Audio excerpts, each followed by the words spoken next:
Well, I'm sure we've heard some of the reactions from the private sector to some of the breakdown as done by the Minister of Finance in the 2022 budget. Well, we'll have a further breakdown and analysis of what is in that budget and perhaps how we should be looking at it.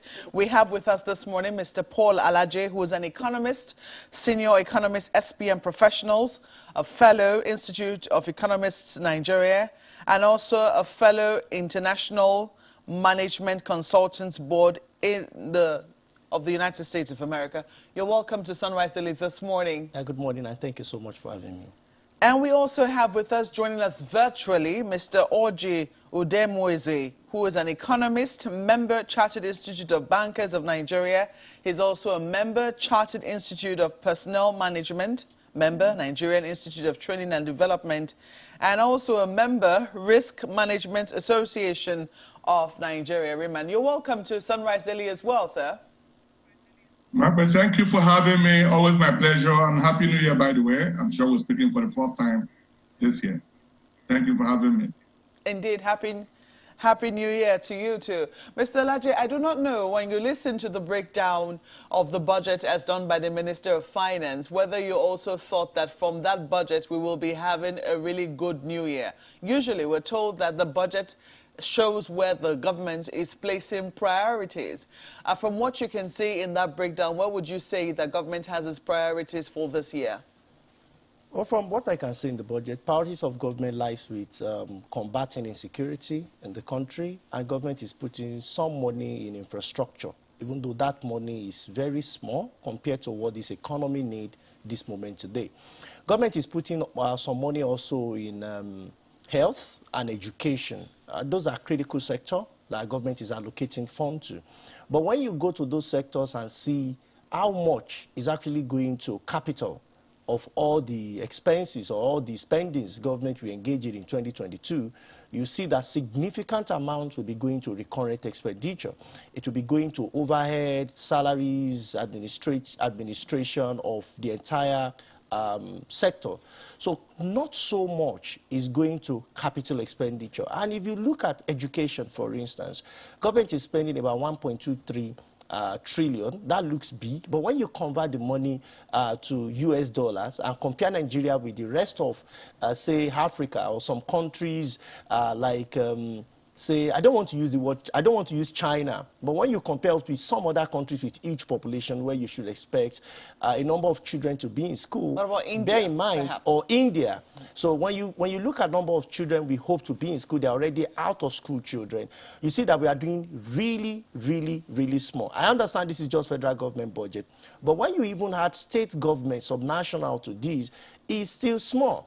The real concern is that we are not spending enough, and we cannot spend enough if we are not generating enough. I give you an instance. 2021 budget, prorated by the minister in the same presentation you just reviewed to us.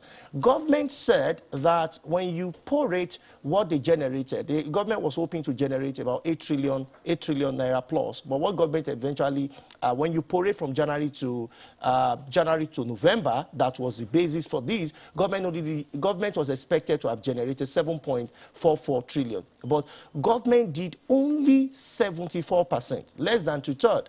And I mean from when you calculate it based on January to November, already prorated, 74%. What will fill the gap is either we forget about some capital expenditure or we go borrowing money. And when you look at the variant, we actually borrowed more compared to what we expected to borrow. And this is huge concern because this economy seems not to generate sufficient revenue to, it's like a human that is not earning enough. When you keep borrowing over and over again, someday what happens? Even though country, we are saying our debt to GDP, which the minister mentioned, and I agree with that, that our debt to GDP, we are still in a good position. But GDP is not what we use to pay back. What you use to pay back is revenue. Your revenue is reducing. We are unable to meet our revenue target. And when you look at from January to May, we had 98%. 98% of revenue was used to service debt. Not to pay debt back, not sinking fund, but used to service debt. When you look at from January to November, according to the same presentation by the minister, over 70%. Equivalent of what we use to service them. So It's a major concern that we need to do something. And I'm happy that the minister said, yes, we know this is a concern, that government is doing everything possible to see how they could reduce the pressure of debt service on our revenue. Well, I'm sure you also heard a few of the measures which were rolled out there, some of the things they're hoping to do to ramp up the increment of revenue. You mentioned infrastructure. We know that oftentimes, even though what we see in the budget is usually small compared to what we need, there have been other external measures. First, well, loans, it has been a huge part of that. We've also seen initiatives on the part of, say, the Ministry of Works to give a tax credit to companies who will be willing to build roads. You know, roads are useful to everyone and themselves as well in that regard. So how much of that do you think we can expect in this year's budget, especially when we look at... I think a lot are not captured in this budget because when you look at National Development Plan that was passed last month, presented by the President, I mean, so you see that government is hoping to spend over 350 trillion naira. And government is also hoping that private sector will be responsible for 85% of the money, while federal and subnational will take responsibility for the remaining 15%. And this budget is already indicating that. How much of our state we key into that is another conversation entirely, because recall that we have the Economic Recovery and Growth Plan. Only 7 states are those that agreed or that aligned with the program of federal government. So that on one side. Private sector now have opportunity to look into what government has presented. So, but the concern which is not really aligned is how did we come about the 350? Did we interview private sector? Did they say they will be spending such money? On which project? I've seen a number of nice projects, government like rail, which we need quite a lot of right now that government has put in place. But when you are looking at the amount of money that we have budgeted for to solve some of these challenges that we have, definitely we will not be able to. But when we bring in private sector and say, yes, this is huge amount we're expecting for private sector, over 250 trillion naira we expect private sector to bring. How will this money come? Are they local investors? Are they foreign investors? Knowing fully well that our rate is quite low now, 11.5%, and with low rate, not so much investment will come into your country. And if we don't make the rate low, we will not grow. So central bank, for instance, Monetary Policy Committee, have to choose between the devil and the deep blue sea. They've held rate for a while, which is really a good thing to do because of the critical moment we have. People are looking at 5% GDP growth rate, 4% GDP growth rate. They were so because the base year was negative. So when you have negative base year, it is normal that you are going to have high growth rate. So we need to wait till this year, by second quarter, and see, are we really growing by 3, by 2, by 5, as we have seen in 2021? So, but by and large, what I think we need to do is buy in the private sector to put more money in all of this. We have seen what happened in Lagos, specifically Apapa-Oshodi Expressway, where Africa's richest man has put a number of investment in road construction. We don't need to wait to have that size. You know, we may look for somebody who could do something smaller. It could be, for instance, FCT. We have a lot of real estate going on. How can FCT, for instance, as a government, FCT administration, partner with some of these investors to say, construct the road, we are going to give you tax credit, as we have seen in the case of Lagos State, did on some of their projects. So we can repeat the same thing, because eventually when you come to Abuja, you will not say this is FCT road. You will not say this is federal government road. What is important is that we want to have quality infrastructure that can compete with what we have seen outside Nigeria. And that is what we drive real investment, not just portfolio investment, to our country. Well, we've seen some reaction from the private sector, as I did highlight earlier, and as we did see in the papers. It's been, well, I'm trying to see if I can read a few of them. We were seeing this one on the front page of the Vanguard. This 10 naira per litre tax on soft drinks.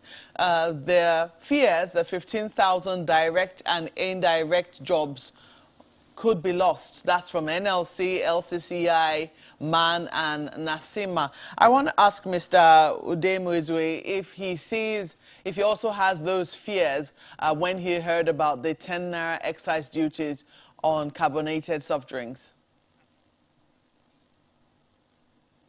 For me, my sentiment when I heard about that is just that of a government that is very desperate to raise revenue and is willing to, look at any direction to be able to achieve that.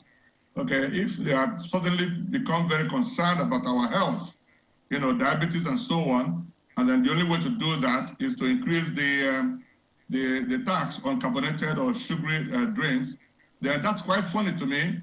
Who has given them the duty to manage our health for us? Are there no other ways to run a campaign for people to manage the kind of sugary drinks that they take? So for me, I just see desperation in trying to tax more.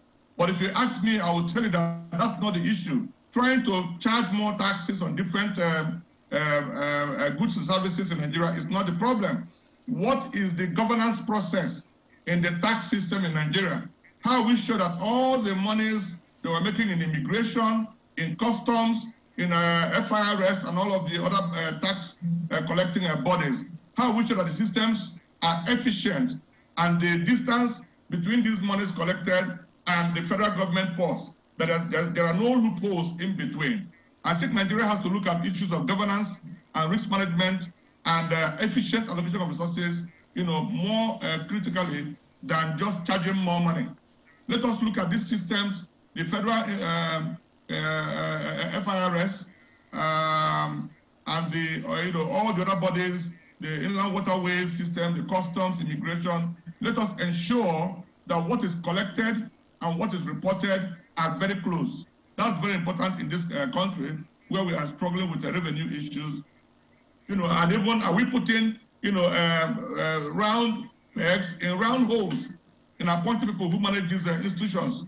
And what level of corruption do we see in these institutions? These are more important than just trying to, if you are hemorrhaging, if you are bleeding, the only way to solve that problem is not to administer more blood to the patient.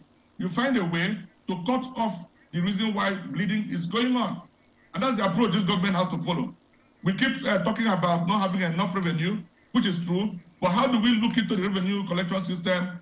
Some year, about 3-4 years ago, we were told that FIRS, collected up to 5 trillion naira. But the much of that went into the federal budget was quite, paltry. These are the kind of challenges that we should be having, we should be addressing. So that's, for me, my sentiment towards the extra charge on sugary drink. Very soon, they will look at other things to charge and give us a reason to do that. That's not the solution. We must look at governance and the procedure for collecting this. And this, also includes the way our states, and the federal government institutions are run and managed. Are we efficiently allocating resources in these, institutions? How are we spending most of our budget in, personnel costs, overhead, and the current expenditure? In a place like a Jakarta Steel Mill, for example, a lot was budgeted to it, but year in, year out, nothing is going on there. In some oil and gas institutions where we are, we have refineries and so on, these refineries have never worked. They have never refined a liter of crude oil, and yet we are spending a lot in salaries. And government said there's not enough scope to cut down on the current expenditure, and we keep spending trillions. In fact, we spend much, much more than our, normal revenue. Like my friend has already said, we estimated to have gathered about 5.7 trillion revenue, which is even very impressive compared to previous years. So, but how do you want to spend 17 trillion naira when your actual revenue is somewhere below 6 trillion? And we keep going into debt and massaging ourselves that, our debt to GDP ratio is still quite manageable. What about your economy's productive capacity to pay that debt? So as long as your revenue is poor and you're not spending enough on infrastructure to ramp up productivity, we'll continue to borrow and borrow until we go cap in hand again and stay for debt forgiveness. So governance and management of our resources has to do with all of these issues. We are still running a very large government structure, and we're not willing to look at that. We haven't got a transformational leader who wants to say, what do we do to scale down our expenditure in government? We have multiple agencies, multiple government institutions, almost duplicating things, doing the same thing, and yet we are staffing them and we're paying for them because government over the years had focused on creating employment instead of providing an enabling environment, ease of doing business to enable the SME sector and private sector drive employment generation. That's part of what has brought us to where we are today, where government is spending so much in what we call it, in recurrent expenditure, in personnel cost, overhead and all of that. Like my friend has already said, in a budget of 1.2 trillion in education, a whole lot of that, which you also showed us here, a whole lot is going to recurrent expenditure. And that's the structure of the economy. Let me assure you that the 32% allocated to capital expenditure in this budget 2022 cannot happen. We always propose these things at the beginning of the year, but we most times don't look back at the end of the year to look at what happened the previous year. Can they tell us reliably what was spent on infrastructure last year, despite about 30% estimation on capital expenditure in that year? We don't have these facts. We only hear the proposals, we don't get the actual spend, and most times we hear prorating of a figure, maybe either from August of the year or September of the year. We now prorate and say, oh, even our revenue prorated or annualized is about this. What of the actual revenue at the end of the year? Can they care enough maybe in the next 1 month to show us a dashboard of what was spent in 2021, right from the capital expenditure, recurrent, and so on? That's the problem of this economy: poor reporting, poor accountability, and all of that. And like I said, inefficient allocation of our resources, corruption, and so on, and poor fiscal and monetary policies. If time allows, Mape, we'll look at what can this government do, by way of fiscal and monetary policies to drive development. In the midst of COVID, when Nigeria's foreign exchange earnings has more than tumbled, and we're having a very magical dance between Naira and the dollar, what can we do to drive export? Is it morally right for central bank to insist that exporters must submit their money to government at 414, while somebody buys that money off them and round trips at 550? Is that an efficient way to run economy? IMF has constantly said that we need to transform this, reform in our FX market and several other places. We keep a deaf ear and keep expecting that something magical will happen for this economy to grow. This is the time to drive export, whether of grains, of vegetable, of solid minerals, and so on. But what policies do we need to drive export, to promote export, and to allow exporters become the kings when they come in with their dollars? Or are you going to force them to submit their dollar to you, and then somebody buys it doing nothing and earns over 100 Naira over the dollar just in the parallel market window? We must think with evidence-based data to drive the right policy. Let me stop here at this point until maybe you get back to me again. Thank you. Well, Ms. Alaje, I know you did talk about recurrent expenditure, and you can respond to what you just heard if you like. But in addition to that, how do we approach that? Do we need reforms? What should be done about that component? Because, I mean, they tell you, do you want us to sack people? Much as borrowing to fund recurrent expenditure, definitely not a good economic policy. What will your recommendations be? Okay, so 2 in 1. First of all, to respond and to answer the question. For me, I'm completely surprised. I'm in shock when I heard that we have added 10 Naira. What we should have done is to have measured demand elasticity for those drinks. So government may be assuming that whatever the price is, many people are addicted. So companies will still sell. But without looking at the books of those companies, will they always sell? That is why you're seeing NLC and other institutions of government say, hey, what you are doing, you did not follow the process in economics. You need to look at price elasticity. If the price increase by 1 Naira, how will demand respond? And the most important thing here is the demand side. We keep looking at our population, 206 million, but we forgot that 40 to 42% of that population is poor. So I think that, well, it's already been signed by the president, and we need to deal with about 10 to 15,000 jobs that are on the line. And recall that National Bureau of Statistics, as our last quarter said, 33% of the labor force are unemployed. And when you say labor force does not mean Nigerian population. It means the potential population that can work. So you have about 70 million thereabout. 33% of the 70 million are out of job. Meanwhile, you have another over 100 million that are too old or too young to work. I think government may need to start engaging private sector more before making some policy. Because if these institutions have been carried along before this policy is made, I don't think we'll be having this kind of reaction. Now, speaking about reforms, The truth is that as an economy, we need a major reform. And this reform must be export-oriented. Now, when you look at what our exchange rate was, some years ago, we had exchange rate about 200, later to about 315, to 360, 390. Today, we are about 414.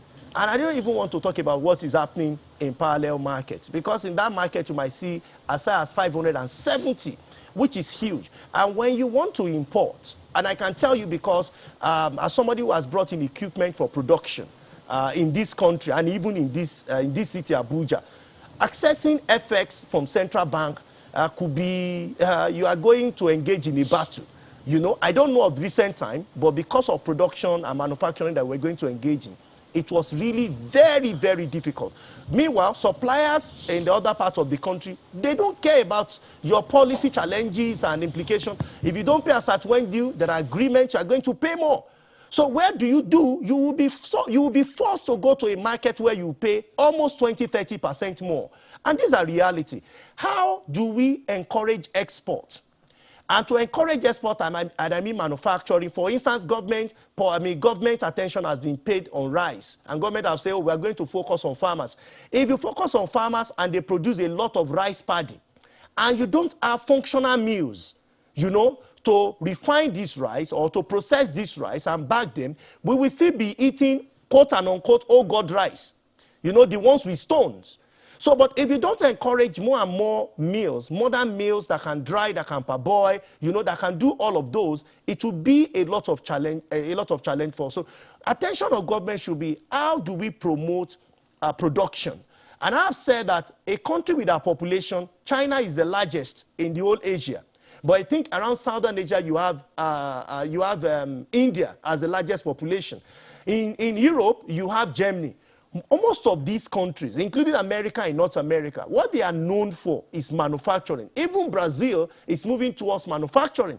Because when you look at the countries I mentioned, they have the largest population. Come to Africa. Nigeria is the largest population in Africa because of our numbers. I'm not saying agriculture is not good. I love agriculture. I think we should do it. But what we stimulate agriculture and service is for us to focus on production. That is when state government will generate personal income tax. That is when government will generate more from company income tax, because more industry will come mainstream. People are going to have sustainable jobs. At that time, you are going to now see more of education, because people will now be serious and they will be prepared to go to work. But go to the streets of Lagos, go to the streets, you know, of some of the states, you see what our youth have turned to. Because even those of them that have schooled, they don't have decent job they can do. $30,000 is the minimum wage. Convert it, even at official rate. 30,000 naira. I mean, 30,000 naira. Yeah, you said dollars. Oh, wait, sorry. 30,000 naira, I beg your pardon. 30,000 naira is the minimum wage. No, I hope it will be $30,000 anyway. But 30,000 naira, divide that by 30 days. You have about 1,000 naira. That's the minimum wage. What can that buy?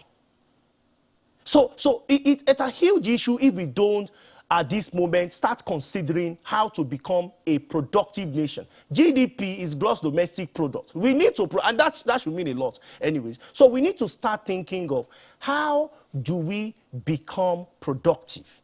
How do we engage in manufacturing and processing? It is a difficult thing most governments have been silent about. And if you're silent about it, that means you'll not be committed to increased power supply. You will not be committed to increased infrastructure of about 17 trillion, which I doubt so very much. And I doubt the figure, because where will the revenue of about 10 trillion naira come from? Above 10 trillion naira. Last year to November, we did 5. You are saying that we are going to do something magical, and we are going to multiply the revenue by 2 in 2022. Oh, I doubt if that will be possible. So whatever we are doing as fiscal authority will be to support manufacturing, but monetary authority here is also very important. Inflation at double digits. We're having 15.4% inflation, and I've heard a number of persons say, well, inflation is coming down, even though inflation is increasing at a reducing rate. And from this budget estimate, government have also said we might not see inflation as single digits this year. What does that mean if you want to transform the economy? It means that we might be grooming more poor people. Because when you have high inflation and sustained double-digit inflation from about 2016 till date, we have had double-digit inflation. I hope that authority in coming period, we start to think of how do we create more jobs using that sector, which is manufacturing sector. Now, economy is divided into three. You have the primary, you have the secondary, you have the tertiary. Secondary is where manufacturing lies, is where conversion lies, and it's where authority will need Mr. Laje, see how to make policy and start making. All right, just give us a moment. We'll be back from this break and let you shed a lot more light on perhaps that inflation and then the economy division in different parts as you were just talking about now. That will be in just a moment. Don't go away.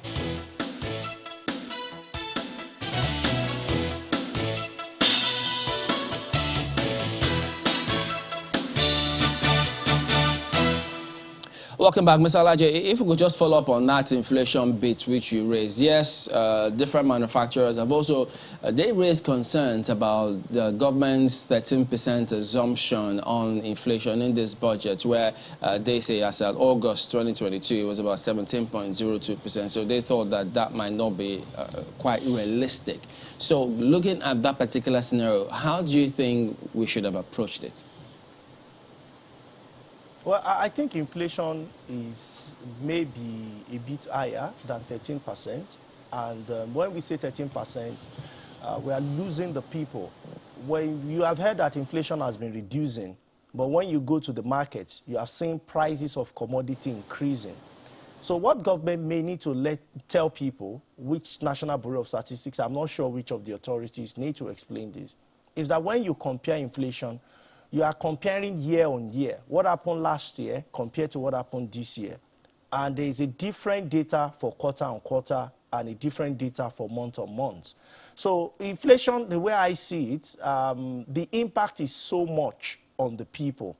And with low monetary policy rates, because economy is not growing enough, Monetary Policy Authority needs to slow down and see how we can attract more business, expand the economy, which is actually the policy that they've embarked on.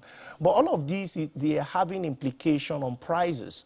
And the higher the price for inputs, the more challenging it becomes for manufacturer to keep going on.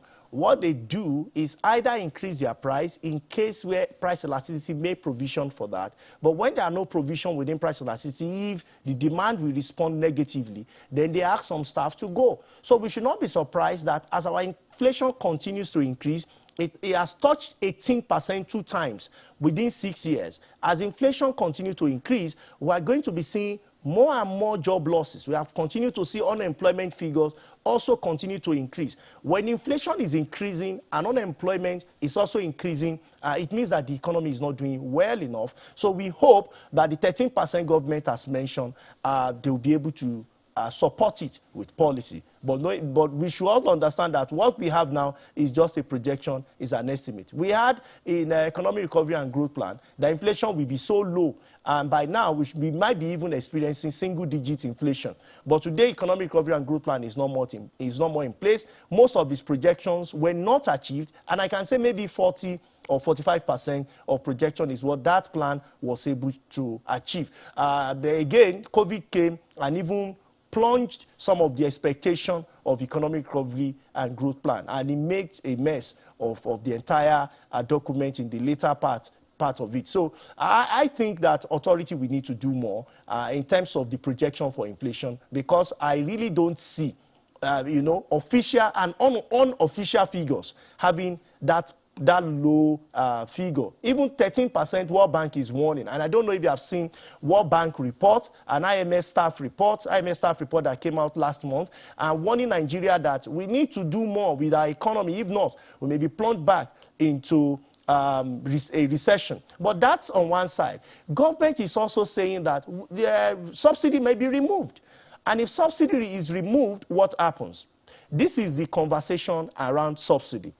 Government may remove subsidy of about 1 point something trillion, and you would have seen in the presentation by Honorable Minister. He said they will block some of the subsidies and all of those things that is putting so much pressure on government revenue. That is nice. But how do you block subsidy and expect that inflation will remain 13%? That do not agree. I understand that some international organizations are telling government that inflation would only increase by 1 or 2%. But those international organizations should go back time in the past and see that each time we remove subsidy, because Nigeria economy revolves around energy. And when I say energy, I mean gas, domestic gas, the one we consume at home, fuel, and electricity. If you remove subsidy, you are going to see a sporadic jump in inflation because it's going to have impact on virtually everything. Pure water seller on the street of Agege will tell you subsidy has improved. We used to know pure water for about 5 naira, later 10 naira. These days, if you want to buy 2, you are told it's about 30 naira or as maybe 15 naira because prices have continued to go up. So if you remove subsidy, it's also going to have tremendous negative impact on the lives of people. So what should we do? I think that before we remove subsidy, because I'm not saying don't remove subsidy, what we should do is that our output, local output, either through modular refineries or four refinery owned by government or private sector refinery that we have heard so much about, should come mainstream and produce our output, at least our monthly or quarterly or annual output. That is the time we can say demand and supply equate. But if we say we remove subsidy and we are open to import, are we not going to continue to put pressure on our foreign reserve? And we say that foreign reserve is reducing to about $40 billion. Have we really solved the problem of reserves pressure? We're now saying that that cushioning that government is providing should go to all Nigerians. Because that is the interpretation that we are getting from our government statement. And government said, oh, we're going to give 5,000 naira to about 40 million people, you know, very poor people. And I look at BVN, less than 60 million Nigerians have a BVN. And these 60 million Nigerians, majority of them are within the middle class. So when you give 40 million to people and we want to do direct transfer, where are they? People in remote areas that are poor, the poorest, and that's the argument where Minister of Humanitarian Affairs is saying that we're giving direct because these people don't have bank accounts. So what are we going to do such that, because when we want to give 40 million people money, it means that our BVN number will also shoot up, increase significantly. You know, but if we have about less than 60 million people that have unique bank verification numbers, and we want to also give, my opinion is that instead of giving that money as cash, why don't we give it as loan to those with modular refinery licenses and bring a number of them together, let them start operation. It may take between 12 to 18 months for most of these things to come mainstream. And when you add that to the private refinery we have been thinking about, another person has also gotten a major license for private refinery. And we have output. It is until that time we can be talking of removal of subsidy. But when we have not done our primary assignment and it looks good, it looks easy to remove subsidy, I'm afraid that inflation will not be nice on any of us at all. Well, let me take this to Mr. Udeme as well. Mr. Alaje, one of the things that came to mind as you spoke is you're an economist. I believe there are economists in the National Assembly who worked with them to come up with the figures that they came up with. I believe there are economists in the federal government, the Ministry of Finance, Budget and National Planning, who helped to crunch those figures. So how come we seem to be having all of these conversations? I don't know. But let me come to you, Mr. Udeme. Look at some of the critical sectoral allocation in the 2022 budget. My concern here is how futuristic, I use that word advisedly. We know that every budget is alive from the January of that same year to December, at least so speaking for the 2022 budget, a tradition that this government has tried to sustain. But one would expect that the impact of the budget would be beyond the year 2022. Look at the education sector, for instance, and from information available says it's just 7.2% of the budget. And the Ministry of Education and agencies, recurrent and capital expenditure, Universal Basic Education Commission gets some money, Tertiary Education Trust Fund, TED Fund gets 6 billion naira. This literally speaking to two major tiers of education in the country, and of course the recurrent and capital expenditure for the Ministry of Education and its agencies. What do you make of it, especially in the space of nation building? Because one would expect that a budget such as this for education should be futuristic. All right, Ayo, I think you've also answered the same question you've asked me. This budget is just the traditional thing we see every year. Just make these transfers to these bodies to maintain basic overhead, pay salaries, and ensure that the institutions are running the way, the best way they can. But like you said, there's no room for new thinking, access to digital education, ensuring our children in the midst of COVID are able to have access to data, to learn online and all of that. None of that is being factored in here. The fact that the world is going digital, fintech, ICT-driven education, and the fact that Nigeria needs to get more competitive, in our ranking, education and training is one of the major issues that we have when we look at the global competitive index, the GCI index that is done by the World Economic Forum. We're not doing very well there because Nigeria is not thinking futuristic. How do we also promote skills acquisition, IT skills, and so on? What you see is the traditional 6-3-3-4 system to sustain it, to ensure that the federal universities continue to at least pay salaries. If you go to these universities, you find that the libraries are not well equipped. The laboratories are still using the same chemical that I probably used in about 1991, 92, when I went through my university education. Things have not changed. The hostels are in shambles. Things are not being done. Apart from some grants, we have like TED Fund and other kind of grants that these universities attract on their own. You find that government is barely trying to, manage the existing, institutions, both at the primary, secondary, and tertiary level of education. Nothing is being done about digital education, ICT approach to education, online learning, building skills, closing the gap between the university education we have in Nigeria today and the modern skills required to run most modern enterprises. So you find that many graduates from Nigeria are still hugely unemployable.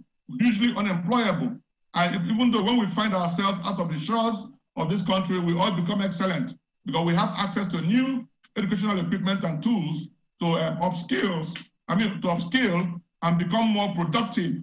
So that's the problem we're having here.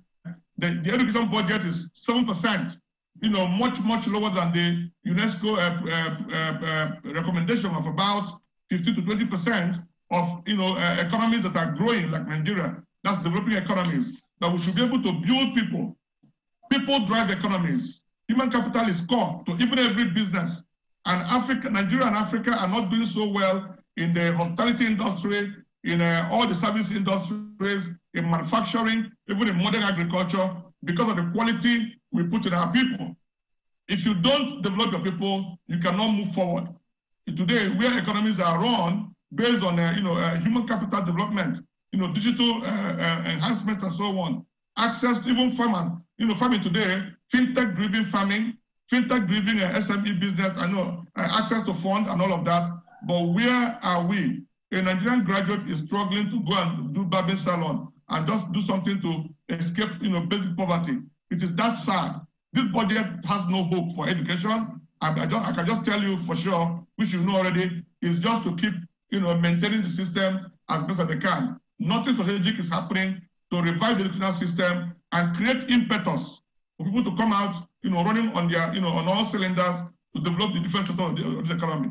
It's quite sad, but can this government also boldly and pragmatically, involve the private sector to take part, in this process? Thankfully enough, we have a lot of private people coming into the university system, the secondary school education system. How do we open it more for more partnership between government and private sector? And how do we, beyond the basic academic education that we go through, How do we ensure that we also promote, on-the-job training, skills acquisition for those who are not able to go through formal education? How do we ensure that enterprise development systems, are enhanced beyond what some institutions do currently? Having EDC centers. How do we take this to the street? Ensure people like Paul, people like me, who can build capacity to work with government to ensure that public servants are developed to a point where they can, gladly leave, their employment and become entrepreneurs and, create space in that government place, reduce recurrent expenditure, and people can drive development. Every economy, Paul had mentioned them earlier, Brazil, China, US, they are all driven by, private sector, SMEs. No economy can, create jobs. No economy can, produce as much as, their frontiers can take, looking at the production possibility frontiers. We cannot expand that frontier without human capital, without, skill acquisition, without SME drive, of the economy. That's but Mr. Udemeze, and the health sector, which also supports human capital. We'll come to the health sector. We'll come to the health sector in a bit, Mr. Udemeze. But, a budget has to, any funding that you are going to put into anything has to work with a policy. Will it be just to say that we do not have enough resources budgeted for education if we do not have a policy that supports these things that you're talking about? Yes, I agree with you that Nigeria does not yet have a clear map what we want to do with 200 million Nigerians in this country. We have no clear map how to develop their capacity to be more productive and how to enhance their ability to put more into this economy. If we have that clear map and we cannot fund it with our own money, then we can begin to look at how do we get funded by, private sector and so on. So there's no clear strategy on how to develop human capital in Nigeria. When COVID caught us all, locked down, people just camped out to see what they could do to get their children learning. In primary and secondary, schools in Nigeria run by government, you found that these children could not afford data. They couldn't even afford any tablet. Who gives them an Android phone to be able to do class? So you found them abundantly, dormant at home, doing nothing. It's only the few private, sector-driven educational systems that, try to get their parents, the students get some, apps, maybe Android phones or iPads and so on, to be able to follow, digital classes going on. The rest of the, poor children were just there playing and wasting away. And many of them have actually also left the system and will never come back. So the dropout rate is increasing. So government has to be very strategic in dealing with, issues in education in Nigeria. We have to sit down and ask ourselves, how do we enhance the capacity of 200 million Nigerians to be able to play both locally and internationally, such that if they cannot get a job here, we can, leverage on globalization to enable us get a job in Ghana, get a job in Canada and elsewhere, and while we look at an improving gross national product, also while driving the gross domestic product locally here. So you got it right. Policy is not there yet, and the funding is a major issue. You can see us spending a lot more now to manage, do damage control. 2.4 trillion in security to manage human beings who were not developed, who have no capacity to do anything, who have not become terrorists, who have become distractions to us. We are spending a lot there, and so much more of this will happen. God forbid if we fail to do the right thing right now. If you can't develop them, then wait for them in the bush, wait for them, in the rough areas, and you spend a lot more trying to do amnesty, trying to recover them, than if you were proactive in developing them to become war players. Okay. Well, let me take the same question to. We'll come to the health sector, Mr. Udemeze. But let me take this same question to Mr. Alhaji, but asking it a little differently. The states also will have their own budgets for education. Do you see any kind of buffer? I ask that against the backdrop of something you said earlier about us focusing on agriculture, for instance. A good number of people that we have asked along the line of what we can do to even encourage interest of young people in agriculture. Some agricultural lecturers say that their students are not interested in agriculture, studying agriculture in the classes. So with these budgets, especially for tertiary education, find a way to marry this with even expediting action in agriculture, at least in our agroeconomy in Nigeria? Okay, so thank you so very much. There are no connections between our farms, education, and the market. So what state government and federal government do every year is the ritual. We need to allocate something, at least there are workers. We've seen what Governor Rufai did in Kaduna when he exposed some of the things that are happening within the education sector. And it's not just in Kaduna State, it's the reality all over the country. I've gone to a state where teaching was reward for winning elections. So they say, how many people supported us and they don't have job? Let them go and teach. And you see people in public schools, children of civil servants, or maybe not civil servants, or let me say, not even civil servants, poor people. So what becomes of them? So the allocation that we give to education sector is not, there is no goal in mind. And what do I mean by goal in mind? We have a lot of vast land. And I know a number of times you were in the plane and you look down to look at what is happening. You see everywhere unarranged. But when we talk about agriculture, we're saying that when people farm and it's not just using hoes and cutlasses, we're saying that it is planned, it is organized, it is not small, it is massive. So we need some level of education. The same with when you farm. How will your farm get to the marketplace? What happens to standard? What happens to quality? Nigeria has huge opportunity now that we have Africa Continental Free Trade Area Agreement. But do we have quality labor to do that? I've seen people interested in media. I can see you and your colleagues, you are doing excellently well in your field. But do we have people who have gone to school to study farming and will be doing excellently well in farming? I'm not saying there are none, but what is the number compared to the number we are graduating? And those that, Mr. Alaje, it's not that they want to study anything related to agriculture. Just one second, Mr. Alaje. Given, on that same issue, just a second. On that same issue that you raised, is there a policy of government that's really focused on developing agriculture long term? Because it's only on that, I've heard it said over and over again, that if there is no policy, there is nothing to execute. So is there a policy, or would you propose a policy along agroeconomy in Nigeria that the budget would fund? Because unless there is such a thing, I don't know how we're going to go about that. Well, there are different policies, but will the policy take us to these targets is a different ballgame entirely. Now, what I have proposed, because when you look at food inflation, it's a major driver for headline inflation. Core inflation most of the time perform lower, has lower rates compared to food inflation.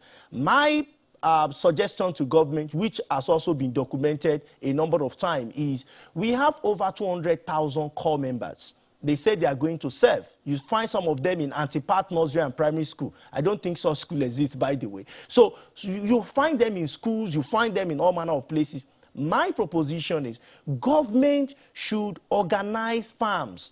You know, in the First Republic, and I think part of Second Republic, we have organized farms in places, in villages, so that government knows what they are producing here is cassava. In this other part, then we have core members that will work with locals, you know, who might not have that kind of education.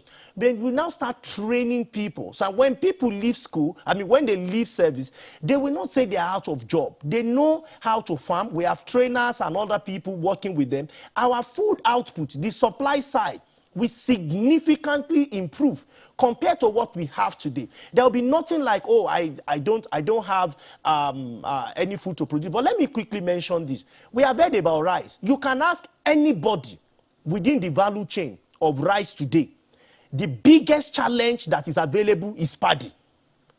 You can ask anybody, the biggest challenge from the big names to the small boys. Paddy, and that is why you are having high prices. If we buy paddy at 230,000 per ton, 1,000 naira per ton, how do you expect miller to sell to the market? How do you expect wholesalers and distributors to sell? How do you expect consumers to sell? And by December this year, it might be going to 35 to 40,000. Why? No sufficient paddy. People just go to land. We have land here. There are no deliberates. There is no action, consciousness. in solving the problem. We know that is the staple food we perhaps consume the most.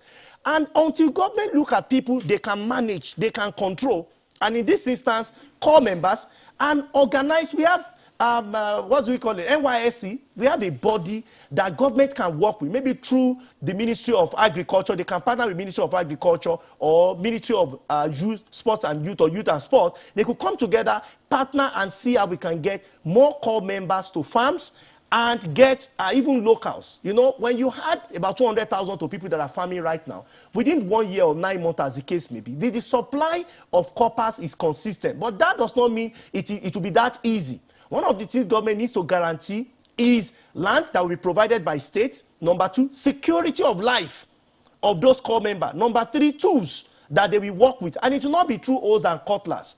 Go to some local government. You don't see presence of any tractor in an area where they should be doing massive farming.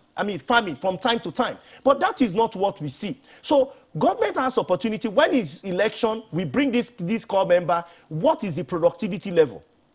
So after election, during election, we realize that, oh, you are serving government, so you have to come.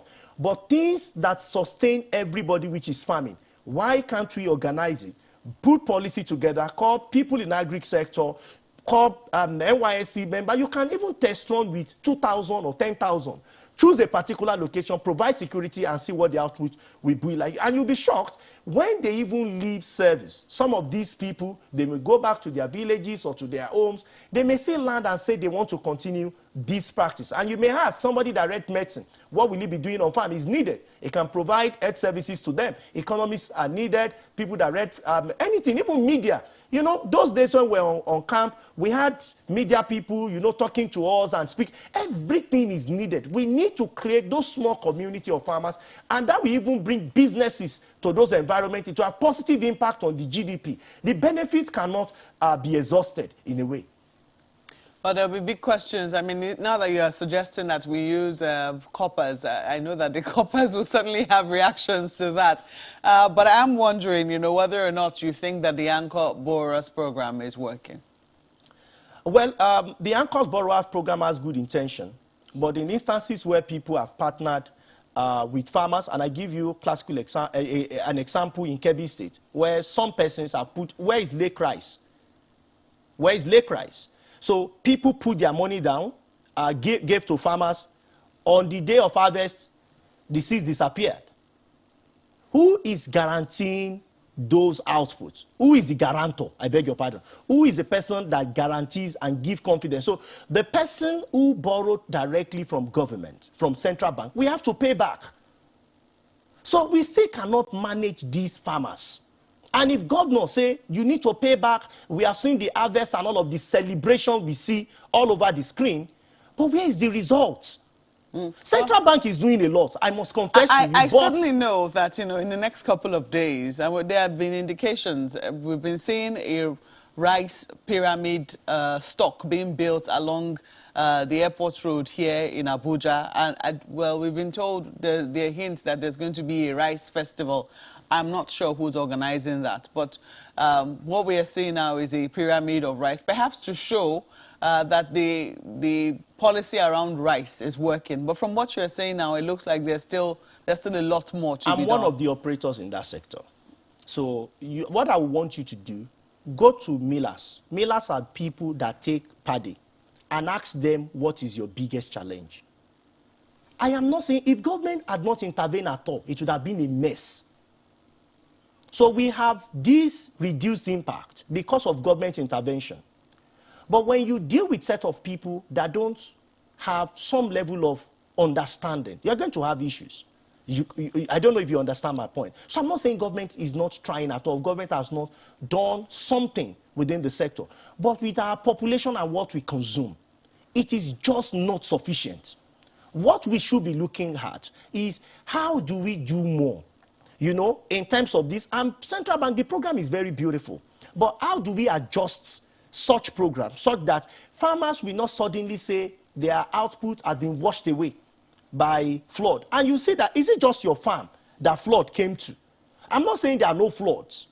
But in a case where you just go to a section in local government and it's only the local government flood decided to come to, and the remaining local government flood exempted them, And flood will only come when harvest season comes. So is there an alignment between flood and harvest? And what will central bank do? There are no representative, permanent representative on those farms. And if you want to say that because some of these things happen in Cornwall, they may even say that, oh, bandits said we should not come to farm. But you already have your investment and stuff. And that's why this insecurity matter, we should not take it lightly. Whatever government can do, because those that are real operators within the real sector, they are going through pains. Mr. Alaje, we have to thank you. But just before, we thank you, let me quickly take, in 30 seconds, the last words of our guest who's on with us virtually. Mr. Ojemuze. Okay, yeah, well, Nigerian economy has a great potential to lead Africa in development and in growth. Nigeria's manufacturing sector is about the largest in Africa, but is hugely inefficient. Let me leave us with this word that this is the time to promote agriculture and manufacturing for real, not just to do that when oil prices go down and we pay lip service to economic diversification. The idea of anchor borrowing and Nestle and the rest of them came when we were in a hurry to ramp up FX earnings. Now it seems the OPEC Plus is doing magic and oil price has remained relatively stable and we are relaxing. There must be clear strategy in agriculture, in manufacturing, in education and health. And we have to sit down and map out this strategy and invite investors that will invest, hoping that we deal with insecurity that enable us bring in proper investment. And let central bank please do something about our FX policy. We must not keep devaluing tactically.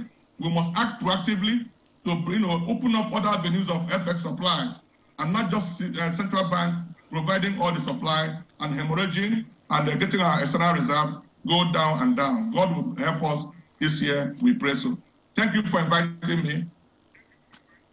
Thank you so much for your comments this morning. We have to thank you so much for joining us. Mr. Orji Udemezwe is an economist, a member, Chartered Institute of Bankers of Nigeria, member, Chartered Institute of Personnel Management, and also a member of the Nigerian Institute of Training and Development. He's joined us from Nnewi via Zoom. We've also had with us here Mr. Paul Alaje, who is an economist, senior economist, SPM Professionals, fellow Institute of Economists of Nigeria, and also fellow International Management Consultants Board of the United States. Thank you so much for coming on Sunrise Daily this morning. Thank you so much. Well, we take a break now, and we'll be getting one major response, or should I say reaction, to what you've heard now, and perhaps further explanation and clarification on some other policies of government. Please stay with us.